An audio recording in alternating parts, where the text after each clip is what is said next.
हर चीज़ का जो इलाज है वो खुदा के बाद तो हमारे पास है, दवाइयों से हो सकता है, लेकिन आप इतना बड़ा क्लेम करते हैं कि आप सूरह रहमान से इलाज करते हैं, तो इसका कैसे ख़्याल आया था? अस्सलातु वस्सलामु अलैका या रसूल अल्लाह व अला आलिका व अस्हाबिका या हबीब अल्लाह। बेटा, मैं ना तो इलाज करता हूँ, ना मुझे ये ख़्याल आया। मैं खुद एक विक्टिम हूँ और एक पेशेंट हूँ जो इससे शिफायाब हुआ।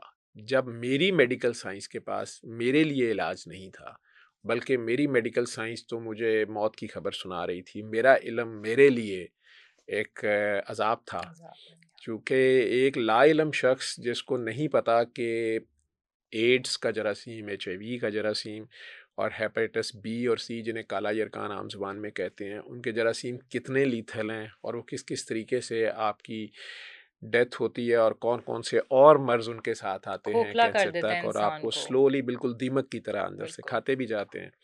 तो वो इकट्ठे 3 जरासीम आपके जिस्म में दाखिल हो जाएँ और आप उस मरीज़ की जान बचा रहे हों और उसी की खून आलूद, बल्कि खून से भरी हुई सिरिंज जो है, वो नीडल आपको एक्सीडेंटली प्रिक हो जाए और 6 माह के अंदर-अंदर सारे वो टेस्ट भी पॉज़िटिव हों और फिर आपका वेट भी गिरना शुरू हो जाए, और खौफ़ तो होगा ही।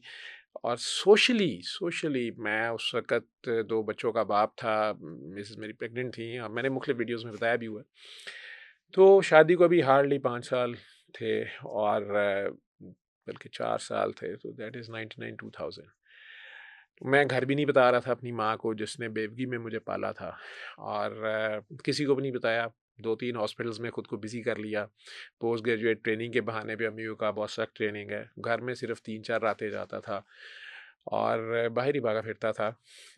लेकिन मुझे एज़ ए डॉक्टर, उस वक़्त मैं पोस्ट ग्रेजुएशन कर रहा था, इंटेंसिव केयर स्पेशलिस्ट था, हार्ट सर्जरी आईसीयू से लेके न्यूरो सर्जरी आईसीयू और ये सारे मैं बड़ा उनमें मास्टर समझा जाता था।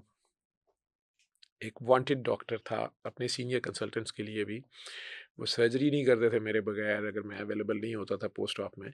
लेकिन अ, अब मैं अपने लिए किसी काम का नहीं था और मेरा इल्म भी नहीं था मेरे सामने, और मैंने फिर अल्टरनेटिव मेडिसिन की तरफ भी गया, होम्योपैथी, आपने किसी हिकमत। डॉक्टर से भी रुजू नहीं किया था? नहीं, डॉक्टर्स तो मेरे सीनियर्स थे जिन्हें पता था, और उन्होंने भी, हुँ, सबको पता था कि उस वक़्त तो अभी भी कुछ नहीं है, अभी भी कोई हुँ। आपके पास ऐसा इलाज नहीं है कि आप कर लें और आप क सेफ़ फ़ील करेंगे अभी हमेशा के लिए चला गया आपकी बॉडी से। आप सी वायरस के लिए अब कुछ ओरल ड्रग्स आ गई हैं, 3 माह, 6 माह का कोर्स है। स्टिल उसके बावजूद बाद में कैंसर होने के चांसेस हैं, ठीक है? और लिवर श्रिंक होने के चांसेस हैं। Same is true for B virus, आप लाइफ़ लॉन्ग टेबलेट खाते रहें। एचआईवी का तो सबको पता है। तो उस डेढ़ 2 साल के अरसे में I was totally different person, खामोश सा, इरिटेटेड सा, लेकिन बिल्कुल। अपने काम में गुम, और हर वक़्त बस पेशेंट्स में अपना वो गुम कर लिया था मैंने। क्योंकि मुझे अचानक मेरे सीनियर प्रोफ़ेसर यूनुस शेख साहब थे, उन्होंने, अल्लाह उन्हें जन्नत नसीब करे, उन्होंने ये भी डरा दिया कि तुम इसको डिस्क्लोज़ ना होने दो अब। तुम्हारी जॉब से ना तुम्हें बिल्कुल, क्योंकि इन्वेसिव प्रोसीजर्स करने होते थे, हुँ। पेसमेकर में डालता था, वेंटिलेशन का सारा, मैं और आईसीयू ये का तो जो काम एक होता है। कतरे खून से किसी तो को भी दूसरे लग को भी जा सकता था। सकता है ना। तो मैंने अपने आप को इन्वेसिव प्रोसीजर से तो डिस्टेंस खुद कर लिया। अपने जूनियर्स को मैंने इतना सिखाया हुआ था, वो सारा कुछ था, वो मैं करता था। अनटिल अनलेस बड़ी मजबूरी होती थी तो फिर खुद बीच में इंटरवीन करता था बड़े ध्यान से। लेकिन ये तो डर था। तो ये फिर इसी तरह हादसाती तौर पे मेरी जूनियर डॉक्टर ने, वो लंबा किस्सा हो जाएगा, आपका पॉडकास्ट लंबा हो जाएगा। आईसीयू में ही हम एक काले यरकान के मरीज़ के फ़ादर को कन्विंस कर रहे थे कि आप इसके लिए ब्लड अरेंज करें, ये ब्लड थ्रो कर रहा है, ये मर जाएगा, ब्लड की कमी है। वो पैसों की वजह से बड़े उस वक़्त परेशान थे, तो वो गुस्से में कह रहे थे कि मैं अब और नहीं कुछ कर सकता, मैं 3-4 साल से इसके ऊपर जो पैसा लगा चुका हूँ, और अपने इकलौते बेटे के लिए, सलीम उसका नाम था, आई कैन स्टिल रिमेंबर। तो उन्होंने कहा मैं रेलवे का रिटायर्ड गार्ड हूँ, मैंने अपने इसके बच्चे पालने हैं और इसको, और ये मेरे लिए अब इस एज में मैं और क्या करूँ? जब मैं और मेरा जूनियर डॉक्टर उन्हें कन्विंस कर रहे थे जी कि इस तरह तो ये मर जाएगा। उन्होंने कहा मरता है तो मर जाए। तो वो जूनियर डॉक्टर, एक आपकी तरह प्यारी सी यंग डॉक्टर थी, वो अंदर आके खड़ी थी, एक पेशेंट को शिफ्ट करना चाह रही थी आईसीयू में, और मैं उनसे भी इरिटेटेड था हुँ। कि ये अपने हिस्से का जो है, जिस तरह मैंने काम सिखा रहा था, अभी वो सीख नहीं रही थी। तो वो बार-बार बीच में इंटरवेन करना चाह रही थी, तो मैं उन्हें भी थोड़ा उन्होंने अचानक उस पेशेंट को कहा कि आप परेशान ना हो, जिस तरह मैंने अभी आपको हुँ। एक्सपेरिमेंट कराया। उसने कहा ये पानी पकड़े, उन्हीं का पानी पकड़ के नेस्ले की बोतल में सामने उसने डाला और उससे कही थी कि आप आंखें बंद करें भाई, आप परेशान ना हो, ठीक हो जाएंगे, आप प्यार से 3 बार अल्लाह कह के पानी पी लें। तो मुझे गुस्सा आ गया कि यार ये फॉल्स होप दे रही है उसको, और बिल्कुल। अभी खुदा न खास्ता वो पेशेंट काफ़ी सीरियस था, तो ये भी मर जाएगा तो उसका बाप शोर डालेगा कि जी ये दमदरूद कर रहे थे, इन्होंने टाइमली क्योंकि जी इलाज सर, नहीं किया, मेडिकल ये के नहीं किया। प्रोफ़ेशन में तो मेडिकल होता है प्रोफेशन बिल्कुल में सीधी बात की जाए, सीधी बात बताया की जाए जाए, कि पेशेंट आपका क्या, अगर तो टर्मिनल है तो उन्हें बताया जाए कि बताया अच्छा जाए। इसका कोई इलाज नहीं तो है। वो ऑलरेडी एक अजीब सी सिचुएशन थी, और प्राइवेट सेटअप था, इत्तेफाक हॉस्पिटल था, और वो सारा कुछ, और खुद इत्तेफाक हॉस्पिटल बड़े मुश्किल टाइम से उस वक्त गुजर रहा था। मुशर्रफ साहब ने वो टॉपल कर दी थी गवर्नमेंट, और हॉस्पिटल को बिजली के पिछले बिल 10-12 साल के पड़ गए थे और सारा कुछ। तो वो अजीब सा सेटअप था, उसमें इस तरह का पेशेंट कई बार वो लोग वाकई डेड बॉडी, मतलब बिल्स नहीं क्लियर करते थे, उल्टा शोर डालते थे, इन्होंने इलाज गलत किया, ये किया, तो हॉस्पिटल वाले कहते भाई तू ऐसे ही चला जा। तो मैं वो डॉक्टर साहबा को भी रोकना चाह रहा था कि ये क्या कर रही हैं, लेकिन उन्होंने बड़े कॉन्फिडेंटली बाद में मुझे ये भी कह दिया कि सर यहाँ पे सूरह रहमान लगा दें गारी बासित की आवाज़ में, यहाँ कोई चल जाएगी कैसेट है। तो मैंने गुस्से से उसे कहा कि ये म्यूज़िक सेंटर नहीं, ये आईसीयू है, और आप ज़रा हुँ। इधर आके मेरी बात सुने। बट शी वाज़, जैसे कहते हैं कि वो पूरी फोकस थी अपने कान पे या उस बात पे बहुत ज़्यादा। तो बहरहाल उसने उस पेशेंट को वो शुरू करवा भी दी, मैंने ही वॉकमैन मंगवा के भी दिया, और कुछ दिन के बाद वो बिल्कुल चलते हुए दोनों बाप बेटा जब आए, वॉकमैन वापस करने भी आए, और वो ठीक भी था। स्टिल मैंने नहीं सोचा कि जो मेरी सिकनेस है, वो तो 3 बग्स थे ना, उसका तो 1 बग था, काला हुँ। सी वायरस था उसका, सिरोसिस था उसको, लिवर श्रिंक हुआ हुआ था। लेकिन मैंने मुख्तलिफ पेशेंट्स को सुनाना शुरू कर दिया कि उसमें मुझे हर्ज नहीं है, इसलिए कि सूरह रहमान नहीं, पूरा का पूरा एज ए मुसलमान मेरा ये बिलीफ है, या मैं ये जानता हूँ या मानता भी था कि कुरान का हर फर्ज शिफा है। बिल्कुल। ठीक है, लेकिन कैसे है, जैसे कुरान में लिखा है शहद में शिफा है, अब वो हुँ। कितनी डोज में है, कैसे, हमें नहीं पता। सरकार ने, अगर कोई सरकार दो आलम सल्लल्लाहु अलैहि वसल्लम ने कोई हदीस में बताया या तिब्ब नबी होगा। हम एलोपैथी में इतना आगे अब मतलब अपने आप को फन्ने खा समझते हैं कि इन लोगों को हम 1400 साल पुरानी नौज़बिल्ला बातें समझते हैं, या उनमें गौर ही कोई नहीं करता, या उसे मजाक समझते हैं, या कि बस ठीक है। तो वो इल्म नहीं था, ये इल्म बड़ा पड़ा हुआ था, और ये इल्म मेरे आगे हाथ जोड़ के खड़ा था। तो मैंने खुद नहीं, लेकिन आईसीयू में पेशेंट्स पे लगानी शुरू कर दी। बल्कि मुझे याद है कि 600 रुपए का वॉकमैन मिलता था चाइना का हाल रोड से, तो मैंने उस वक़्त खुद मँगवाए कि चलो ये भी एक चैरिटी है हुँ। और मेरा कोई भला होगा। खुद नहीं हुँ, सुन रहा, सदका जारिया है ठीक है, आप तो सदका जारी। मैंने आईसीयू के सारे बेड्स पे वो वॉकमैन रखवा दिए। कैसेट्स मैंने याद है टीडीके की ऑफ बीट होता था फोर्ट्रेस में एक म्यूज़िक सेंटर बड़ा अच्छा, पता नहीं अब है कि नहीं, वहाँ से खुद रिकॉर्ड करा के कारी बासित की आवाज़ में वो रखवा दी। और म्यूज़िक सेंटर वालों को, वो नीचे जो मेडिकल स्टोर वाला था, उन्हें कहा कि आईसीयू के पेशेंट के ना शॉपर में जो नया पेशेंट आता था उसका पहला जो नीचे जाता था कि ये दवाइयाँ भेजें, तो नर्सेज उसमें ऊपर लिखती थी कि कैसेट। तो वो कैसेट आनी, कई बार अटेंडेंट ने परेशान होकर कहना जी ये दवाइयाँ तो दी हैं, तो ये कैसेट किस लिए है, उसने कहना जी ये लगानी है। कई लोगों ने गुस्से से साइड पे रख देना, कईयों ने लगा देनी, और कईयों ने वॉकमैन भी ले जाना। हुँ। तो ये सारे एक्सपेरिमेंट होते रहे, लेकिन कोई 4-6 माह के बाद मेरी बाबा जी से मुलाकात हुई, जो जिन्होंने उस लेडी डॉक्टर को, डॉक्टर मैमूना सुल्तान थी, वो आजकल सऊदीया में, रियाद में किंग साउद हॉस्पिटल में मेडिसिन की हेड हैं। देखें तो कहाँ वो आप उनके उनसे नाराज़ थे, मैं उसको आप डाँट फायर करने लगे थे और कहाँ उन्होंने आपके लिए तो इतना बड़ा आपको तोहफ़ा दे दिया। उन्होंने मुझे तोहफ़ा दे दिया। फिर उन्होंने जब बाबा जी का कहा तो मैं और बदमज़ा हो गया, मैं एंटी बाबा था बहुत ज़्यादा। हुँ। मैं दुनिया में जैसे एक ही बाबे को मानता हूँ, जैसे आप सब, सारी दुनिया एक बाबे को मानती है, बाबे काज़ी आज़म को। हुँ। ठीक है, वही एक बाबा है जो ज़रूरी है ना। नोट। तो वो बाबा काज़ी आज़म के अलावा मैं भी किसी हुँ। बाबे को नहीं मानता था, कि बाबे तो फ़ारिग होते हैं। तो मैंने उन्हें डाँटा-शाँटा भी कि ये बाबा बीच में से कहाँ से आ गया? तो वो कहे नहीं, वो आपसे मिलना चाहते हैं, ये वो। बहरहाल बाबा जी से मुलाकात हुई, भाटी रहते थे। मुझे नहीं, उसने बताया कि वो पीर काकी ताड़ के नाम से मशहूर हुँ। हैं, और मीडिया ने उनको पीर ऑफ कंजर शरीफ, पता नहीं क्या फ़ुज़ूल आय नाम है, और वो हाय! हीरा मंडी थे, और उन्हें 300 लड़कियों की शादियाँ कराई हैं, और ये वो। मुझे सब कहानियाँ लगें, और मैं हुँ। ऑलरेडी 1.5-2 साल में बहुत कुछ देखा था। पीरों के पास भी गया था, तावीज़ भी लिए थे, होम्योपैथी, हिकमत सब कुछ कर चुका था। टेस्ट मेरा नेगेटिव नहीं होता था। तो मैं टेस्टों में पैसे लगा-लगा के मेरी बस हो गई थी। मैं भी अब सब्र शुक्र जिसे कहते हैं ना, मजबूरी में, कि ठीक है, मरना है तो मर जाएँगे। और मेरा इल्म यही कहता था कि आपने मरना ही है। तो मैं भी उससे मेंटली तैयार था। अच्छा, वैसे आपके पास टाइम पीरियड कितना था? क्योंकि आप कह रहे हैं आपको तीनों हो चुके थे, तीनों वायरसेस थे, तो कोई टाइम लिमिट था आपके नहीं, नहीं, पास? नहीं, नहीं, ये आपके अंदर आपकी इम्यूनिटी भी डिपेंड करता है हुँ, और वायरस का कितना लोड गया है ठीक और है। वो किस तरह स्लोली। एचआईवी तो समटाइम्स 10 इयर्स हुँ, आपकी बॉडी में होता है और फिर उसका इंक्यूबेशन पीरियड हम उसे बोलते हैं। ठीक है, 6 मंथ्स ले लेता है समटाइम्स। फिर वो एक्टिव कितना हुआ और उसने कितना डैमेज किया, और एड्स उसका फर्दर आगे सिंड्रोम है ठीक कि है। उसमें मल्टीपल डिजीज आपके जू व्हाइट सेल्स आपकी अपने अंदर, हुँ, हमारी अपनी भी फौज होती है ना, हुँ, जिस तरह मुल्क की फ़ौज होती है ना, बिल्कुल। इस तरह आपके अपने हिफाज़ती इदारे होते हैं, आपकी व्हाइट भी ब्लड पुलिस भी सेल्स। होती है, हुँ, फ़ौज भी होती है। वो आपकी आर्मी जूँ-जूँ कम होती जाती है, तो वो अपने पंजे गाड़ता जाता है ठीक और है। दूसरी बीमारियाँ, दूसरे जरासीम आपको अटैक हुँ, करते हैं, फंगस ही हुँ, आपको ले जाती है। ये हुँ, दूसरे टीबी का जरासीम एक्टिवेट हो जाएगा क्योंकि आपकी इम्यूनिटी नहीं है। इम्यूनिटी खत्म हो जब जाती है। शहर में अगर शुरफा कम हो जाएँगे तो छोटे-मोटे बदमाश भी हुँ, बदमाश बने हुए होंगे, जब रूल ऑफ लॉ नहीं रहेगा। तो वो अभी फुल ब्लोन एड्स उस तरह तो नहीं थी। इसी तरह थोड़े से लिवर के टेस्ट खराब होने शुरू हुए थे, बुखार होता था, वेट कम हो गया था, शायद वो तो डिप्रेशन से था या खौफ से था, टेंशन, टेंशन स्ट्रेस। से था। लेकिन फ़ीवर ज़रूर होता था मुझे, इवनिंग हल्का-सा फ़ीवर रहता था और वेट कम हो गया था। वही आपको वीकनेस होती जा रही थी। बस वो बेसिकली तो शायद मैं खाना-पीना, ज़िंदगी में मेरा इंटरेस्ट कोई नहीं था। मैं पोस्ट ग्रेजुएशन कर रहा था, मैंने मेरी ट्रेनिंग का मुझे 1 ईयर एग्ज़म्पशन दी गई और मैं अपना थीसिस ही नहीं लिख रहा था कि क्या फ़ायदा है। मतलब अब डिग्री लेने में मेरा, मैंने कहा क्या मतलब, मैंने कौन-सा ज़िंदा रहना है? अबे भई अब बस ठीक है, पेशेंट्स पे मैं अपना काम कर रहा और था। इस सब में आपका रवैया बच्चों के साथ, आपकी बीवी के साथ? मेरी बीवी कहती हैं कि मुझे ये था कि या तो वाक़ई बहुत टफ़ ट्रेनिंग है, ठीक है? और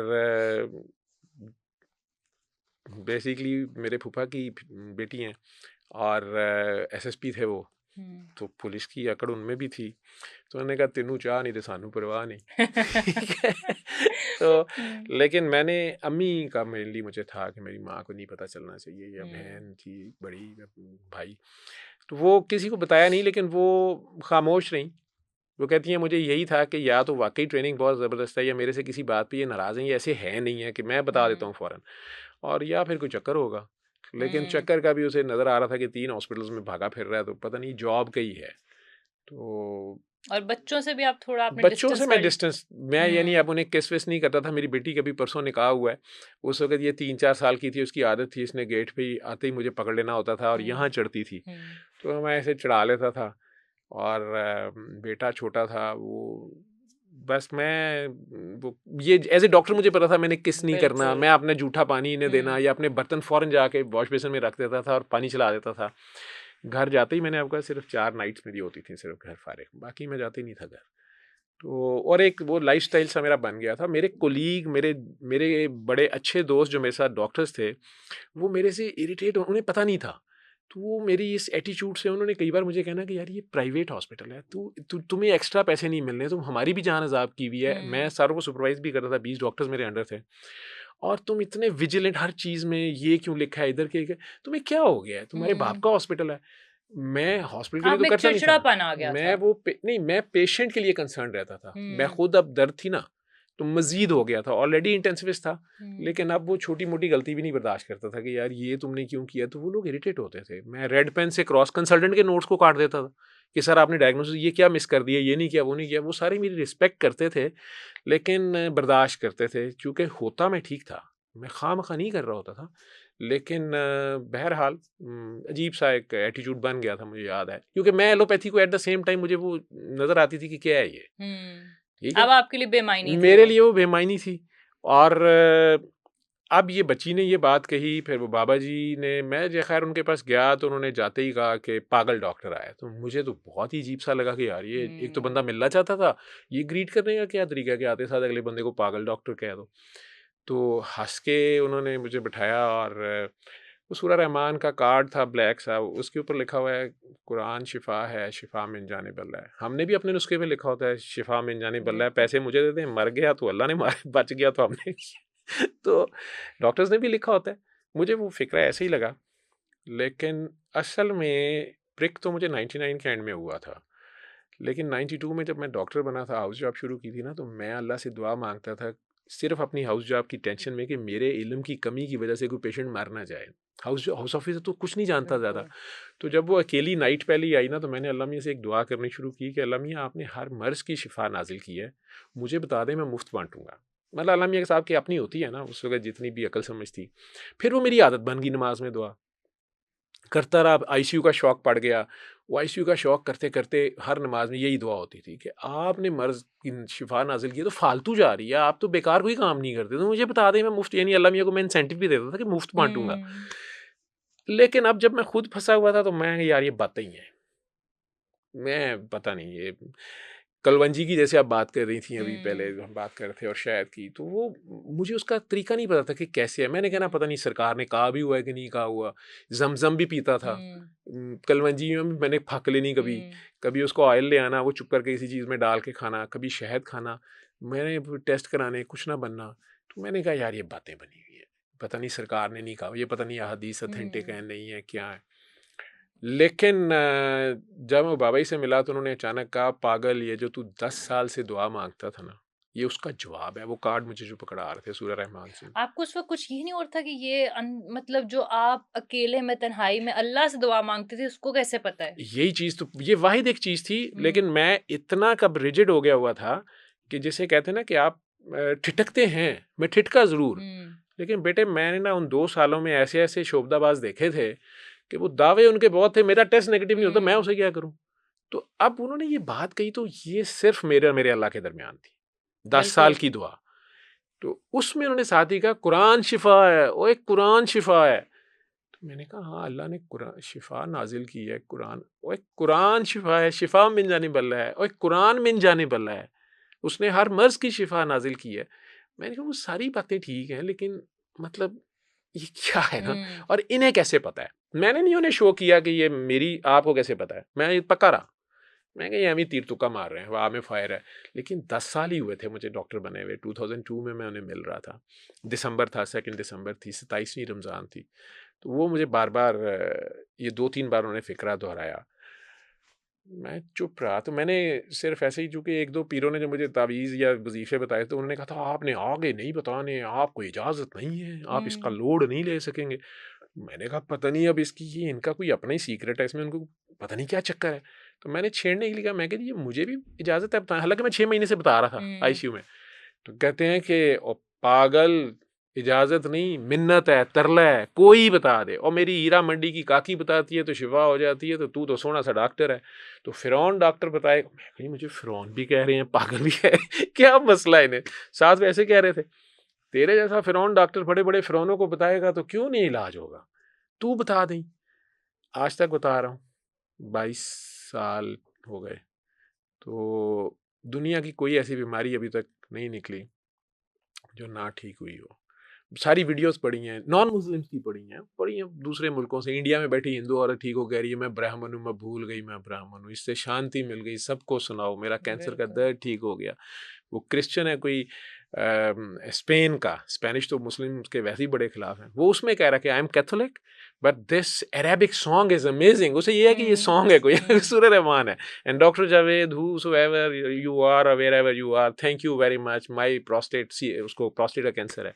सो my C A prostate is cured and I am cancer free and thank you very much और ये वो। अब वो लोग खुद ही कर रहे हैं ना, बाबा जी ने उनसे किसी ने कुछ नहीं लिया, मैंने किसी से क्या लेना है। तो अगर किसी का भला हो गया, किसी इंसान को शिफा मिल गई, मैं उस दर्द से गुजरा हूँ, इसे कहते हैं दर्द आशनाई। ठीक है? तो मैं जानता हूँ कि जब आपके आगे बंद दीवार होती है या बंद गली में खड़े होते हैं और आपका कोई नहीं होता, आपके चाहने वाले आपके लिए कर ही कुछ नहीं सकते। ये भी नहीं है कि वो छोड़ गए हैं, लेकिन एवरीवन इज हेल्पलेस। वहां जब वो आपकी मदद करता है इतने प्यार से, अर रहमान है ही, मतलब अनकंडीशनल लव है ना, गुनाहगार के लिए भी प्यार है। मतलब हम गुनाहगार ना हो तो फिर वो रहमान नहीं रहता ना, रहमान है ही वो गुनाहगारों के लिए। बिल्कुल। तो वो गुनाहगार जब उसकी तरफ आता है तो वो वाक़ई 70 कदम खुद आता है। वो हमें हमारे से ज़्यादा प्यार करता है। वाक़ई अब ये आईफ़ोन है, सैमसंग है, इनको जिन्होंने बनाया उन्हें अपनी प्रोडक्ट से कितना प्यार होगा ना। और हम पैसे दे के खरीद भी चुके हैं, हम यूज़ कर रहे हैं, स्टिल वो इसे अपडेट कर रहे होते हैं। हम उससे कनेक्ट ही नहीं होते, वो हमें कंटिन्यूअसली अपडेट कर रहे होते हैं। लेकिन हम ये जो नज़र आने वाली दुनिया है, इसमें भागे फिर रहे होते हैं। बिल्कुल। और अपने महदूद इल्म का जो कुआं है ना, उसमें वो मेंढक बने होते हैं कि अब कुछ नहीं हो सकता। मैं अपने कुलीग दोस्तों को कहता हूँ, जूनियर सीनियर्स को कहता हूँ कि यार चाहे टर्मिनल कैंसर का भी हो ना, उसे कहा करो कि मुझे इसका इलाज नहीं पता, मुझे नहीं पता, आप ट्राई करें, आप जो भी कुछ करना चाहते हैं, बट आई एम सॉरी। जिस तरह एक अच्छा गाड़ी का मैकेनिक है, वो कहते हैं कि जी ये मुझे इलेक्ट्रिशियन का काम नहीं आता, ये आप किसी और से करा लें। हम ये कहते हैं जी अब कुछ नहीं हो सकता, ये गलत है। और मरीज भी, ये सॉरी टू से कि हम लोगों ने, आम पब्लिक ने भी, एलोपैथी की ये कामयाबी है कि इसने कहा ही नहीं कि नाउज़ बिल्ला मैं खुदा हूँ या हुँ। रसूल हूँ, नबी हूँ। नबी कहते हैं गैब की खबरें बताने वाला, लेकिन हमने ऑटोमेटिकली इसी को खुदा और नबी बनाया हुआ है। यही बताएगी अब ये इलाज है तो फिर ये इलाज है, ये कह देगी एस्प्रिन हार्ट वाले को दें तो हम देंगे, वो कहेंगी ना दें तो हम नहीं देंगे। ना हमारी अपनी रिसर्च है और हमारा बिलीफ इस किस्म का कि डॉक्टर ना जवाब देता, मतलब नाउज़ुबिल्लाह अल्लाह ने जवाब दे दिया, हालांकि अल्लाह तो नहीं जवाब दे रहा। बिल्कुल। तो बहुत से ऐसे कैंसर के पेशेंट्स हैं अमेरिका में, या हार्ट सर्जरी हुई हुई है, वहाँ आईसीयू में पेशेंट पड़ा और वो कह रहे हैं कि सॉरी फर्दर अब हम कुछ नहीं कर सकते। उनके घर वालों ने वहीं सूरह रहमान सुनाई और पेशेंट वेंट से भी ऑफ हुआ, चल के घर भी गया, कैंसर फ्री हो गया। उन्होंने अपने अपने इंटरव्यूज़ दिए हुए हैं कि हमें वो लोग मेरेकल पेशेंट कहते हैं, वो कहते हैं हमें नहीं समझ आ रही कि ये स्कैन कैसे सारा नेगेटिव हो गया है और इतने साल गुजर गए हैं, आई एम कैंसर फ्री। वो शायद असल बीमारी होती है नफ़रत, गुस्सा, बदले, रंज, तासुब, किबर। या नेक लोग होंगे, अल्लाह के बड़े नेक होंगे, तो वो फिर अपनी आजमाइश होती है उनकी। कई बार आपकी दुआएं बड़ी बड़ी होती हैं, फिर उसके हिसाब से टेस्ट होता है। करबला आती है तो कहते फंस गए, लेकिन वो आपकी अपनी दुआ होती है। तो उसका एक अपना निज़ाम है, उस निज़ाम को हम अंडरस्टैंड करते नहीं, सोचते नहीं, समझते नहीं। देखें, 8 अरब इंसान है इस दुनिया में। मैंने या आपने कम ही सोचा होगा कि यार वो कौन सा काम है जो 8 अरब इंसान मिल के नहीं कर सकते, वो मनाहिल नहीं करना है, इसलिए मनाहिल आई है ना इस दुनिया में। या वो जावेद ही के ज़ुम्मे है, वो 8 अरब इंसान नहीं कर सकता, वो मैंने ही करना है। तो वो किस काम के लिए मुझे उसने भेजा है? खाना पीना सोना, पैसे कमाना, शादी, बच्चे, ये तो सारे कर ही रहे हैं, जानवर भी कर हुँ। रहे हैं। तो वो क्या काम है जो पर्टिकुलरली मेरे ज़ुम्मे है, अल्लाह ने आपके ज़िम्मे अल्लाह लिखा ने? है। तो वो फिर मुख्तलिफ कंडीशन से आपको गुजारता है, आहिस्ता आहिस्ता आहिस्ता लेके वहीं जाता है, काम अपना वो ले लेता है।